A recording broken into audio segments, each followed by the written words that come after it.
So here we have a square base for this pyramid, and then each of the faces is a equilateral triangle. So that's 20, 20, that's 20. So I need to find the vertical height, which will go right to the center of the square.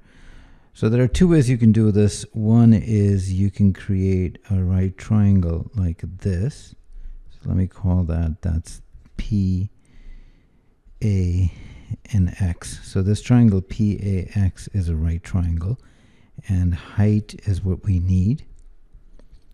And we need to figure out half of this diagonal of the square. So in a square, if the side is S, S root 2 is the diagonal. And in this case, the side is 20, so it's 20 root 2. I need half of that. So that will be 10 root 2. And then here, the hypotenuse would be the same as the length of each side of that equilateral triangle.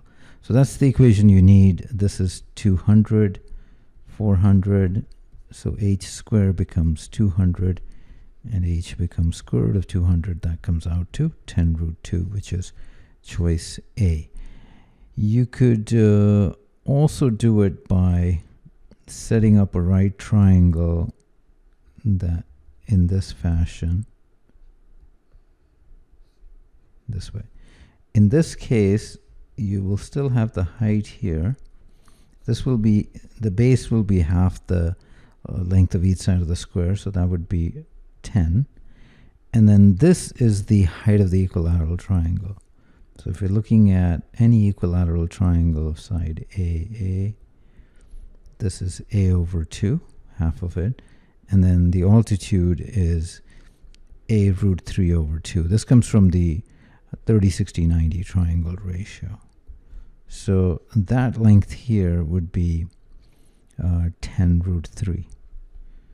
So we can figure out h squared would be 10 root 3. Well, actually, the other way. h squared plus 10 squared is equal to 10 root 3 squared, which is 300. And again, I get h squared equal to 200. H equal to 10 root 2. So we get the same answer. I think my earlier video, for some reason, I didn't see that this is the same as the side of the equilateral triangle, and I ended up complicating it too much.